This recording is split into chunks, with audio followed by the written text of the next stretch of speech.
자, 오늘은 창세기 50장, 악을 선으로 바꾸시는 하나님에 대해서 함께 말씀을 나누도록 하겠습니다.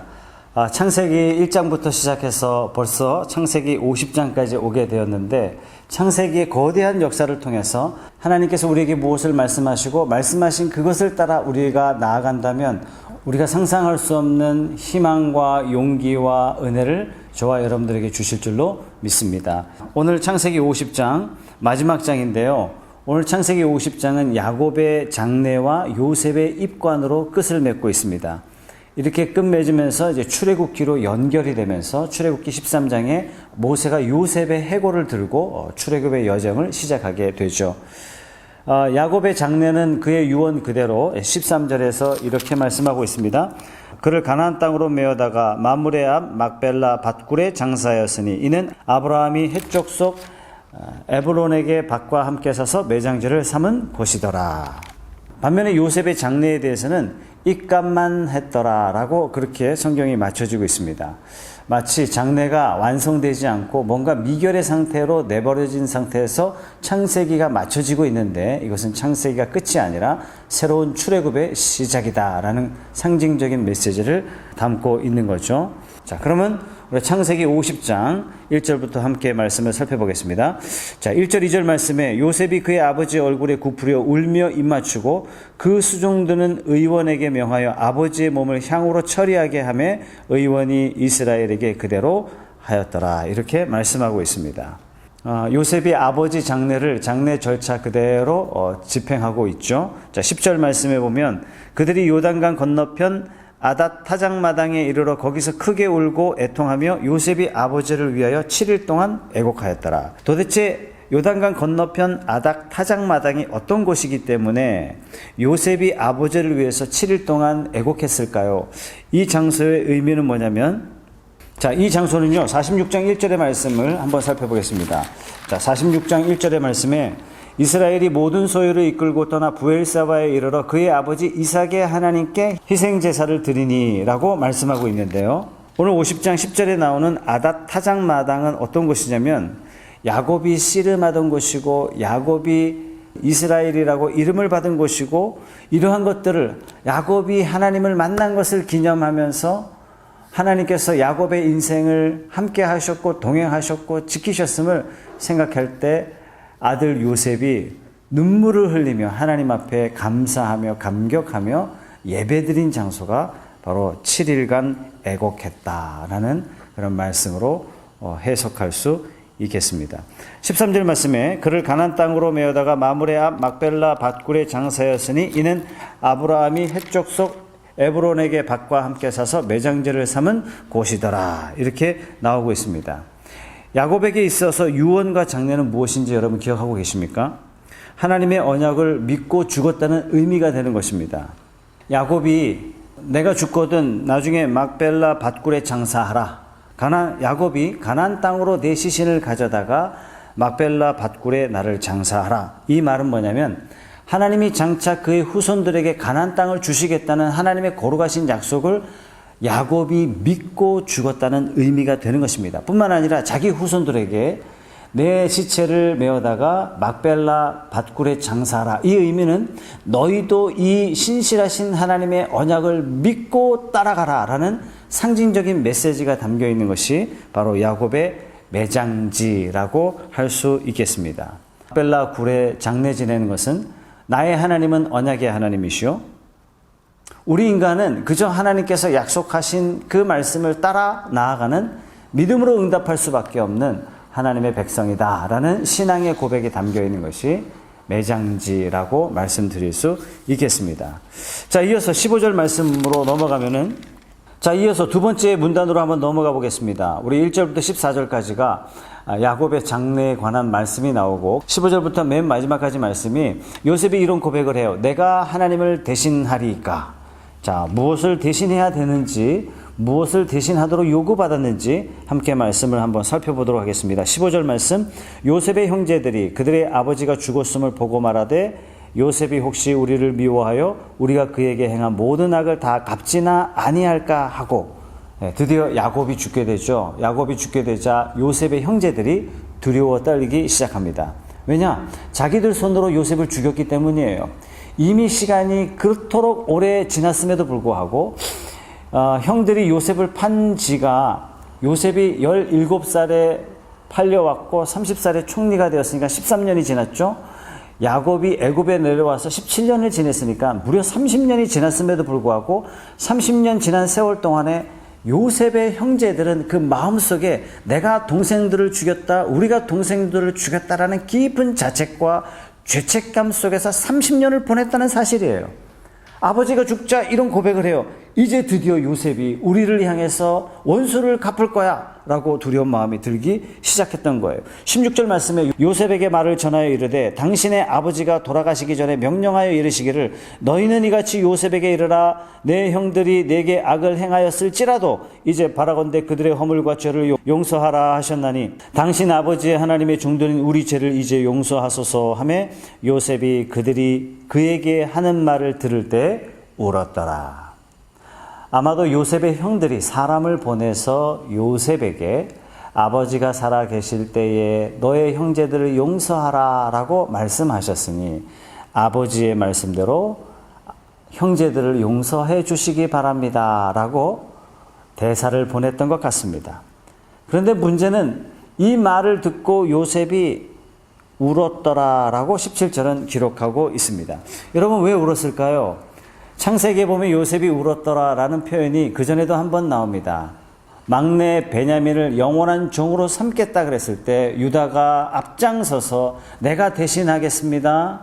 나를 담보하겠습니다. 내 목숨을 대신 가져가십시오. 라고 막내 동생을 변호하는 모습을 보고 이미 20여 년 전에 자기를 팔았던 형들이 아니라는 사실을 깨닫게 돼요. 형들이 변화되었고 형들이 성장하였고 이제는 형제들이 마음으로 하나 되었다는 사실을 요셉이 깨닫게 되고 요셉이 눈물을 흘리게 되죠. 이 눈물은 아마도 기쁨을 이기지 못한 눈물이었을 거예요. 그리스도께서 우리를 사랑하셔서 하나님의 자녀로 삼아주신 그 은혜로 말미암아 기쁨을 이기지 못하여 흘리는 그 눈물과 같은 눈물을 요셉은 흘렸을 것입니다. 그런데 오늘 50장에 흘린 요셉의 눈물은 지난날에 형들의 잘못을 이미 다 용서해 줬는데 형들은 30년 동안 나를 향해서 잘못한 그 죄에 사로잡혀서 심한 죄책감 속에 살아왔다는 사실을 깨닫게 될 때 요셉은 눈물을 흘리는 거예요. 자기는 이미 용서했는데 자기는 이미 다 잊어줬는데 형들은 아직까지 그 기억에 사로잡혀서 지난날 잘못 때문에 시달리고 있다는 이 형들을 생각할 때 불쌍해서 눈물을 흘리고 있는 것입니다. 우리 로마서 8장 1절 2절의 말씀을 한번 읽어보겠습니다. 그러므로 이제 그리스도 예수 안에 있는 자에게는 결코 정죄함이 없나니 이는 그리스도 예수 안에 있는 생명의 성령의 법이 죄와 사망의 법에서 너를 해방하였음이라.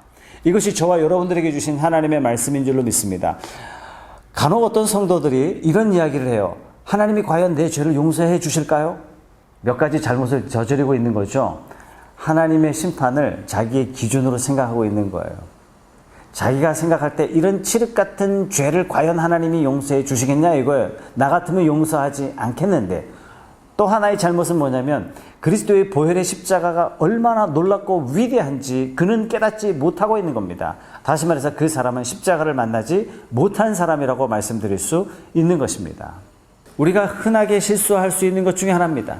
나 같은 사람이 과연 목회자가 될 수 있을까? 나 같은 사람이 과연 장로가 될 수 있을까? 나 같은 사람이 과연 직분자가 될 수 있을까? 나 같은 사람을 과연 성도라고 할 수 있을까? 예, 절대로 그럴 수 없습니다. 그러나 예수 그리스도의 보혈의 피로 말미암아 우리를 정죄치 않겠다고 약속하신 그 하나님의 놀라운 신실하신 하나님의 언약을 믿는다면 우리는 과거의 죄로 인하여 정죄감에 휩싸일 필요가 없는 것입니다.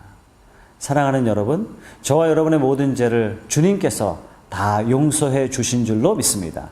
그래서 나는 나 그대로의 모습으로 평가받는 것이 아니라 예수 그리스도 안에서 내가 평가받고 내가 인정받고 내 신분이 예수 그리스도 안에서 인정되고 있다는 사실을 잊지 말아야 되겠습니다.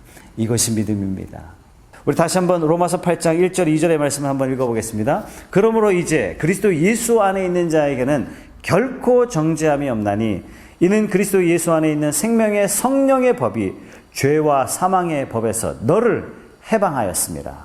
이 말씀이 저와 여러분의 가슴에 새겨진 하나님의 말씀 되시기를 바랍니다. 자, 오늘 19절 말씀에 요셉이 이렇게 고백해요. 요셉이 그들에게 이르되 두려워하지 마소서 내가 하나님을 대신하리이까. 여러분, 이것이 요셉의 신앙관입니다. 오늘 요셉이 형제들을 다 용서해 줄 수 있었던 것은 이미 형들을 만났을 때 요셉의 마음에 형들을 향한 용서가 이미 정리가 되었습니다. 왜 정리가 되었냐면 요셉이 너그러운 사람이었기 때문에 요셉이 가진 고생을 다 했지만 하나님께서 특별한 보상 총리라는 직분을 주셨기 때문에 과거로부터 얽매이지 않게 되었다. 절대로 그렇지 않습니다. 요셉은 형들을 용서해 줄 수 있었던 것은 모든 것은 다 하나님이 하셨다는 분명한 신앙관에서 형들을 이미 용서했던 것입니다.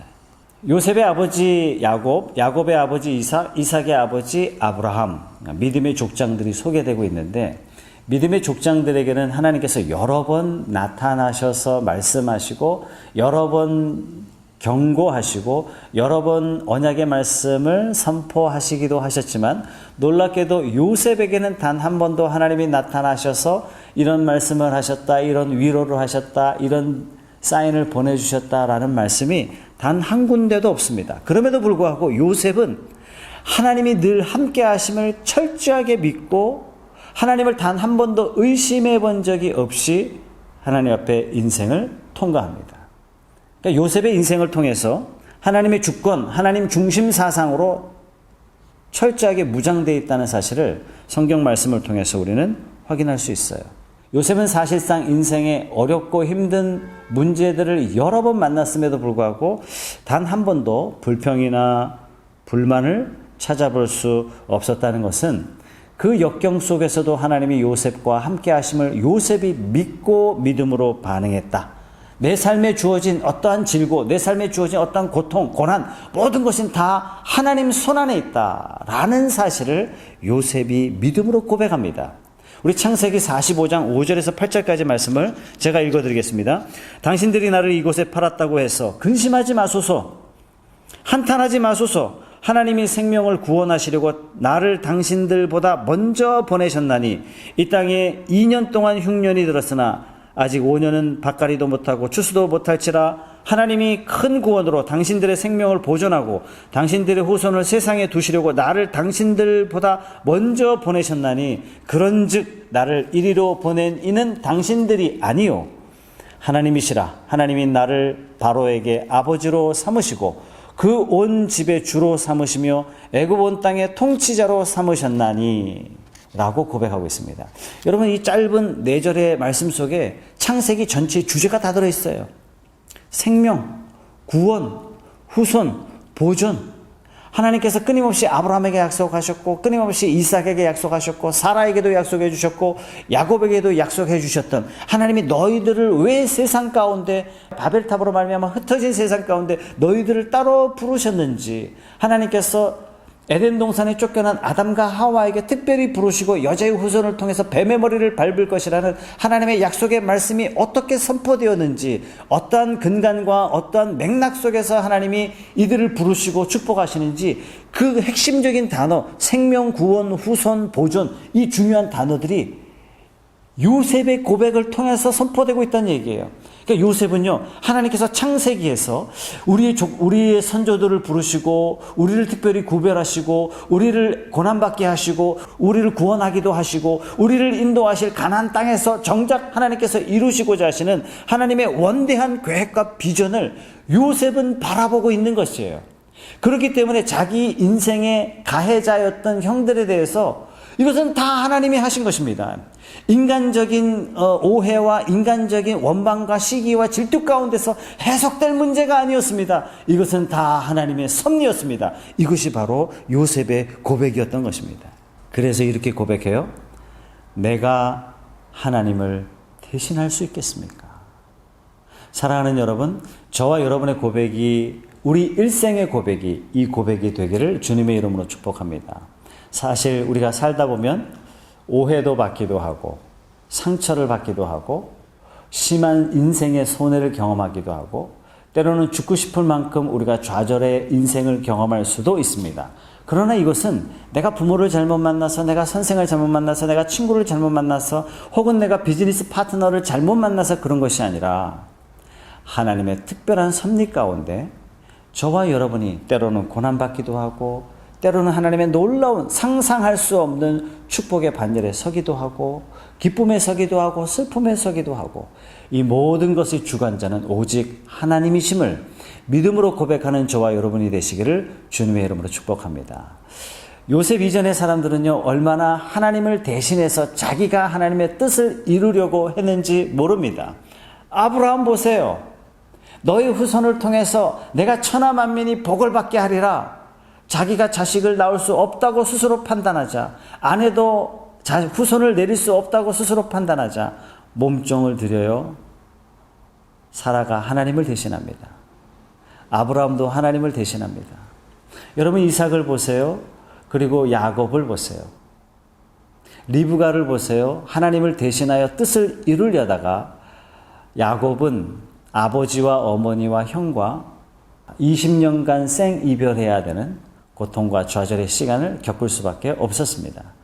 이 야곱이 외삼촌 라반 집에서도 얼마나 자신의 힘으로 하나님의 뜻을 이루려고 하는지 모릅니다. 요셉이 내가 어떻게 하나님을 대신할 수 있겠습니까? 라는 이 신앙의 고백은 마치 조개가 모래를 품고 오랫동안 진주를 만들어낸, 삶의 고통을 다 견뎌낸 그런 보석 같은 믿음의 고백이라 이렇게 말씀드릴 수 있죠. 오늘날 한국교회가 얼마나 하나님을 대신하려고 하는지 모릅니다. 오늘날 교회 안에 일어나는 질투와 분쟁과 싸움과 다툼이 다 무엇으로부터 일어난 것입니까?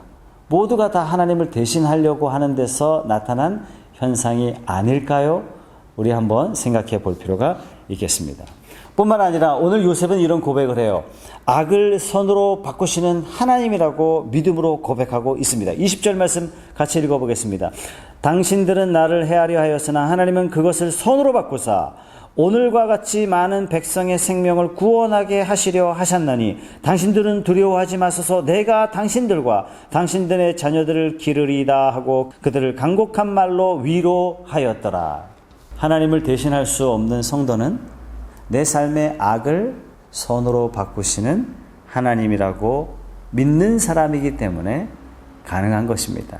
악을 선으로 바꾸시는 하나님, 이것이 창세기 50장의 주제이자 창세기 전체의 주제이자 성경 전체의 주제이고 저와 여러분의 삶의 주제가 될 줄로 믿습니다. 아담과 하와는 하나님의 약속의 말씀을 배반하고 선악과를 따먹습니다. 이것 때문에 영원히 하나님과 동고동락할 수 있는 에덴 동산에서 쫓겨나죠. 아담과 하와는 그 영원한 복락 에덴 동산에서 쫓겨납니다. 쫓겨난 인간에게 경험되어지는 마음은 무엇입니까? 상실감 아니겠습니까? 좌절감 아니겠습니까? 분노 아니겠습니까? 자신이 잘못한 것에 대한 분노. 오늘날 인간이 경험하는 모든 정신질환은 사실상 아담과 하와의 범죄로부터 시작되었다는 사실을 우리가 잊지 말아야 되겠습니다. 그러나 아담의 실수를, 아담의 악을 하나님께서 선으로 바꾸사 여자의 후손을 통해서 장차 예수 그리스도를 보내주실 것을 하나님께서 예비하십니다. 아담은 악을 행했지만 하나님께서는 이것을 선으로 바꾸사 예수 그리스도의 보혈의 피로 모든 인류가 하나님의 은혜를 경험할 수 있도록 인도하셨습니다. 뿐만 아니라 하나님께서 여자의 후손을 내리시기로 결정하시자 끊임없이 사탄이 방해 공작을 펴고 끊임없이 사탄이 이 하나님의 거룩한 계획을 막으려고 하였지만 사탄이 막으려 할 때마다 하나님께서는 그것을 선으로 바꿔서 하나님의 선하신 일들을 신실하게 이루어 나가시는 것을 우리는 구약 전체의 역사를 통해서 신약 전반의 역사를 통해서 우리는 확인할 수 있습니다. 하나님은요, 성경 66권을 통해서 우리가 이렇게 고백할 수 있어요. 악을 선으로 바꾸시는 하나님. 저와 여러분의 삶에 일어났던 모든 악도 하나님께서 선으로 바꾸사 하나님이 영광 받으시는 그런 복된 삶이 되실 줄로 믿습니다.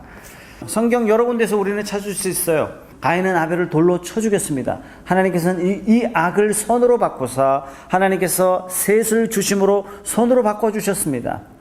노아 때 죄악이 세상을 뒤덮었어요. 이 악을 하나님께서 선으로 바꾸사 하나님은 노아를 상속자로 삼으시고 그를 통하여 후손을 내리시기로 결정하셨습니다. 그를 인류 가운데 보존하심으로 선을 이루셨습니다. 뿐만 아니라 홍수 심판 이후에 배은망당한 인간들이 바벨탑을 통해서 하나님보다 높아지려고 할 때 하나님께서는 아브라함을 선택하심으로 선을 행하시고 이 땅에 메시아 언약을 저와 여러분들에게 주신 줄로 믿습니다. 이삭과 야곱에게 이 하나님의 놀라운 계획을 계승하시면서 하나님의 선을 신실하게 이루어 가시고 계신 것입니다.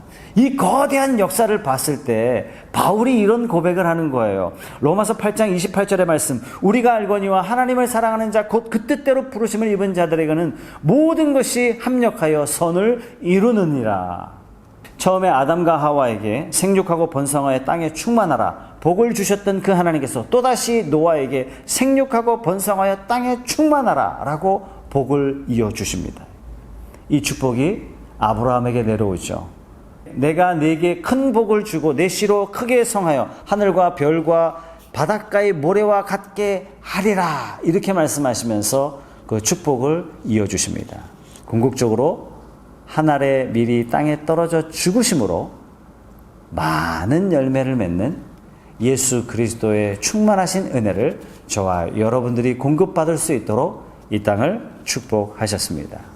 창세기 50장 19절 20절 말씀 다시 한번 읽어볼까요? 요셉이 그들에게 이르되 두려워하지 마소서 내가 하나님을 대신하리이까 당신들을 나를 해하려 하였으나 하나님은 그것을 선으로 바꾸사 오늘과 같이 많은 백성의 생명을 구원하게 하시려 하셨습니다. 이것이 창세기 50장의 주제요, 요셉의 주제요, 창세기 전반의 주제요, 성경 전체의 주제요, 신구약 전체의 주제요. 이 일로 말미암아 예수 그리스도께서 저와 여러분에게 오셨다는 사실을 기억하시기 바랍니다. 자, 22절 말씀 한번 볼까요? 자, 22절 말씀에 요셉이 그의 아버지의 가족과 함께 애굽에 거주하여 110세를 살며 라고 소개되고 있습니다. 17살에 노예로 팔리죠. 30살에 총리가 되었고 110세에 죽었으니까 약 한 80년 동안 애굽에서 영광스럽게 살다가 하나님의 부르심을 받습니다. 아마도 요셉보다도 그의 형들이 더 오래 살았던 것 같아요. 그런데 오늘 창세기를 마무리하면서 요셉의 형제들에 대해서는 아무런 언급도 없습니다. 자, 이것은 뭐냐면 요셉은 하나님께서 어떻게 부르셨냐면 장차 이스라엘 민족을 영적인 출애굽 대상자들로 하나님께서 부르셨고 이 일을 위하여 하나님이 요셉을 부르시고 준비하셨고 요셉을 이스라엘 앞서 먼저 보내신 귀한 직분을 요셉에게 주셨다는 것이고 나머지 형제들은요 그냥 아기 낳고 번성하는 거예요. 아무것도 그 역할이 없습니다. 자, 24절 말씀 볼까요? 24절 요셉이 그의 형제들에게 이르되 나는 죽을 것이나 하나님이 당신들을 돌보시고 당신들을 이 땅에서 인도하여 내사 아브라함과 이삭과 야곱에게 맹세하신 땅에 이르게 하시리라. 장차 이스라엘 민족이 하나님이 약속하신 땅 가나안 땅으로 돌아가게 하실 것을 요셉이 믿음으로 고백합니다. 요셉 자신이 애굽에 들어온 것은 이 애굽에서 호의호식하고 영광스럽게 살도록 우리를 이곳에 부른 것이 아닙니다. 우리는 반드시 돌아가야 됩니다. 라고 고백하고 있는 거예요. 요셉이 이곳에서 총리 대신을 했기 때문에 또 요셉의 형제들이 총리 대신의 형제들이기 때문에 얼마나 큰 특권과 얼마나 풍요로운 삶을 보장받아 100여 년 동안 살았겠습니까? 여러분 이 정도 되면 그냥 애굽에서 살자 이쯤 돼야 되는 거 아니겠습니까? 그런데 요셉의 마음에는 늘 본향이 있어요. 우리가 가야 할 곳 가나 우리가 가야 할 땅 하나님이 약속하신 바로 그곳 마찬가지로 저와 여러분들이 이 땅에서 아무리 잘 먹고 잘 산다 할지라도 우리가 가야 할 본향 저 하늘의 새 하늘과 새 땅을 바라보는 저와 여러분들이 되시기를 주님의 이름으로 축복합니다. 창세기 50장을 마무리하면서 간혹 우리가 믿음 없이 성경을 바라보면 야 요셉의 인생 참 대단하다. 요셉의 인생 참 대단하다. 고생 끝에 낙이 온다더니 인생은 세옹지마라더니 참 대단히 출세했다. 참 인생은 참고 볼 일이야. 이렇게 본다면 성경을 바라보는 안목에 있어서 빵점이라고 말씀드릴 수 있습니다. 하나님께서 요셉을 부르신 이유는 딱 하나예요. 출애굽을 위해서 예비된 자로 하나님이 요셉을 사용하셨다는 사실을 우리가 잊지 말아야 되겠습니다. 자, 25절 말씀에 요셉이 또 이스라엘 자손에게 맹세시켜 이르기를 하나님이 반드시 당신들을 돌보시리니 당신들은 여기서 내 해골을 메고 올라가겠다 하라. 이렇게 약속을 받습니다. 자, 출애굽기 13장 19절 말씀에 보면 이런 말씀이 있어요. 모세가 요셉의 유고를 가졌으니 이는 요셉이 이스라엘 자손으로 단단히 맹세하게 하여 이르기를 하나님이 반드시 너희를 찾아오시리니 너희는 내 유고를 여기서 가지고 나가라 하였음이었더라. 자, 한번 상상해 보세요. 모세가 한 손에는 지팡이를 들고 한 손에는 요셉의 해골을 들고 있다고 한번 생각해 보세요. 이 요셉의 해골은 어떤 상징성이 있습니까? 모세의 지팡이는 어떤 상징성이 있어요? 하나님의 능력이 이 마른 지팡이와 함께 하심을 모든 이스라엘 백성들이 눈으로 목도하는 거예요. 그러니까 모세의 지팡이를 볼 때마다 하나님의 권능과 하나님의 위엄과 하나님의 능력을 간접적으로 이스라엘 백성들은 경험했던 것처럼 마찬가지로 모세가 한 손에 든 요셉의 유골은 어떤 상징적인 메시지가 있냐면 하나님이 우리와 함께 하신다. 우리는 애굽 사람이 아니라 우리는 애굽에 살 사람들이 아니라 우리는 하나님의 약속하신 땅 가나안 땅으로 반드시 가야 할 약속을 받은 백성이야 라는 상징적인 메시지가 요셉의 유골이라는 사실인 것입니다. 최근에 어떤 성도님이 저한테 이런 고백을 했어요. 자기 친구가 참 믿음이 신실한데 원래 그렇지는 않았다는 얘기예요. 그럼 어떻게 그가 믿음이 신실한 사람으로 변화되었는지 이렇게 이야기해요.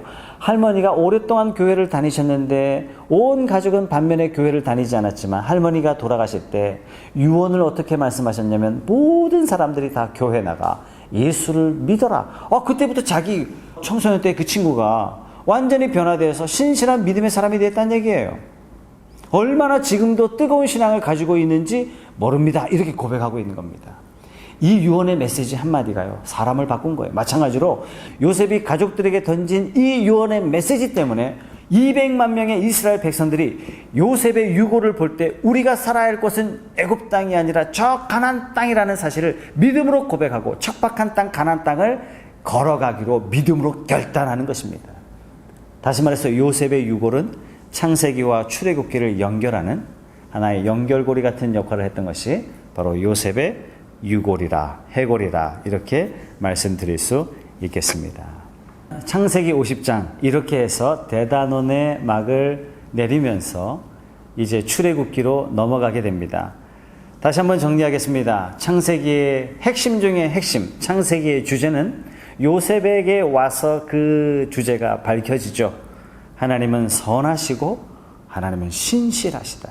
아담과 하와에게 약속하셨던 그 복음의 메시지를 하나님이 인간들에게 주시고 인간의 능력과 인간의 성실함과 인간의 태도에 따라서 하나님이 그 언약을 이루어 가심이 아니라 하나님이 신실하시기 때문에 하나님이 언약자이시기 때문에 하나님이 책임지시고 그 언약을 요셉까지 완성하시는 것입니다.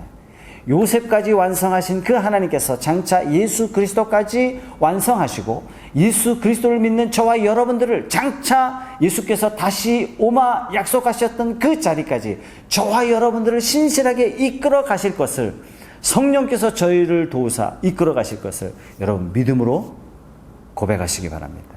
뿐만 아니라 모든 역사의 주관자는 하나님이시라는 믿음의 고백이 창세기를 마무리하면서 저와 여러분의 고백이 되어야 할 줄로 믿습니다. 당신들은 나를 헤아려 하였으나 하나님은 이것을 선으로 바꾸사 오늘과 같이 만민을 구원하게 하시려 하셨습니다. 이 고백이 저와 여러분의 고백. 내 인생의 주권자는 돈도 아니고 운도 아니고 내 가족도 아니고 내 친구도 아니고 이 세상의 주권자들도 아니고 오직 내 인생을 주관하시는 분은 하나님이십니다. 라는 이 믿음의 고백이 창세기를 마무리하면서 저와 여러분의 고백이 되시기를 주님의 이름으로 축복합니다. 우리 함께 기도하도록 하겠습니다.